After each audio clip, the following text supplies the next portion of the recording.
Salut à tous, voilà on se retrouve pour la petite mission cam avec Pecno contre le Rick. Donc on était 5 en vocal pour voir qui fait quoi, donc là on peut voir les modes vite fait. En gros le CRA et Echo ils vont être là pour mettre des patates de forain, ça va être les deux principaux damage dealers. Shakti il faut qu'elle ait beaucoup de santé et de speed pour qu'elle survive, on va voir que là elle est à 99k et ça va bien l'aider pendant le fight. Fives, vu que il va refiler ses stats aux autres quand il va faire le sacrifice, il lui faut vraiment énormément de santé. Echo, comme j'ai dit, c'est un des deux DPS, donc il faut vraiment qu'il soit là pour tabasser. Et puis le petit Rex au final avec un peu de speed.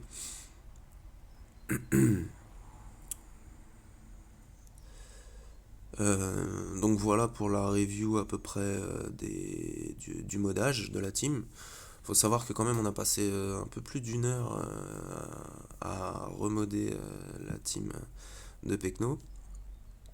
Là j'ai mis un peu en avance rapide parce qu'après le combat va être en x1 vu qu'on discutait de quelle capacité faire, à quel moment, sur quel clone ou quel perso, etc. Donc là je vais juste speed up un peu le truc. Mais donc ouais on a passé une heure sur les modes pour essayer d'avoir le plus de chances possible parce que même en mettant vos top modes, etc., ça peut dégénérer direct, ça peut être fini en 3 secondes en fait, donc c'est assez frustrant de passer autant de temps dessus.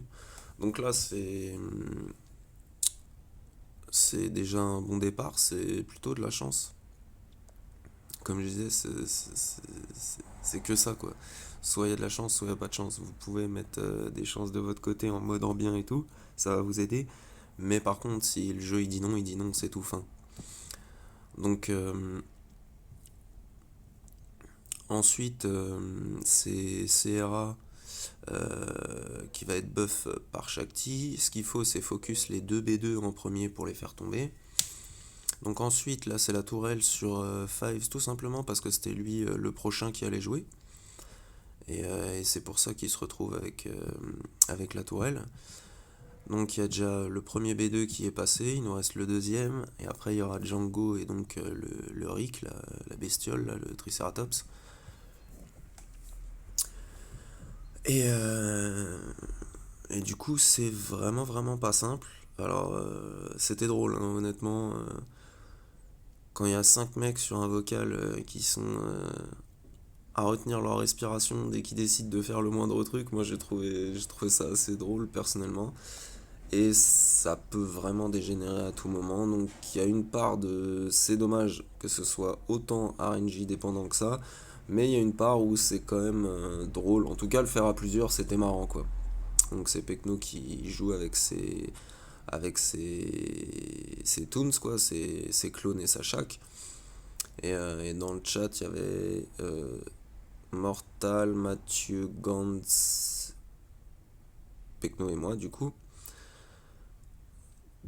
Donc en fait, le temps qu'il y a des persos sur le terrain, on va focus autre chose que le Rick, sauf quand il est vraiment à deux doigts de prendre son tour. Là, on va pouvoir commencer à lui taper dessus, parce qu'à chaque fois qu'on lui tape dessus, il va gagner de la jauge de tour.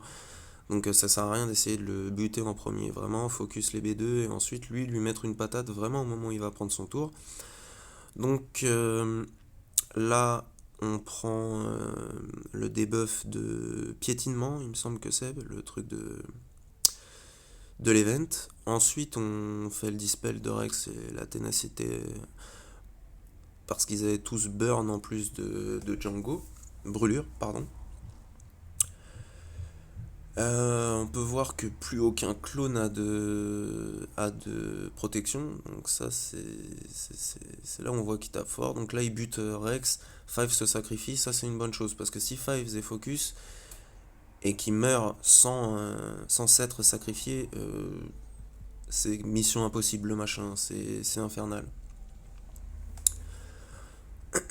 Pardon. Donc un petit basique sur Django. Là, on peut voir que Shakti, malgré ses 99 cas de santé, elle a quand même pris un sacré tarif à 58k, je crois, un truc comme ça, sur l'attaque du Rick. Donc bon, il est pas là pour plaisanter. C'est pour ça que vraiment le Five modé avec énormément de santé, ça peut que aider toute la team une fois qu'il se sacrifie. Et s'il se sacrifie pas, vous n'aurez pas assez de vie pour encaisser les attaques du Rick. Là, Django, il commence à être pas trop mal, il est bien attaqué. Il a sa détermination du chasseur, donc il va revenir, hein, normal. C'est un Django patate, mais normal. Dans son fonctionnement, je veux dire. Euh, Donc là, il reste plus que Shakti, Rex, Seara et Echo. Là, la chance, il met la grenade dans la tronche du Rick, ça c'est cadeau aussi, hein. C'est pour ça que c'est vraiment RNG. Donc on peut voir que le Rick il est pas très loin de prendre un tour. Django était en PLS, donc la tentative de grenade qui n'a pas été concluante sur Django, mais pour l'instant on n'est pas trop mal. Shakti est un peu est pas très bien on va dire, mais au moins voilà, Django il est tombé une première fois, donc là il a plus sa détermination du chasseur. On va régénérer la protect de Shakti et dispel les piétinements. Là c'est pareil, c'est Echo qui en prend un bon coup dans les dents, donc lui aussi pareil, il passe sous les 50%.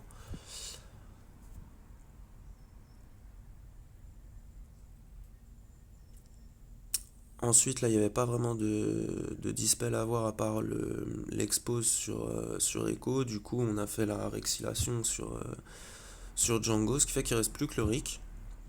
Donc c'est pas trop mal, on a encore 4 contre 1. Là, essayer de redonner de la protec et de la vie à Echo.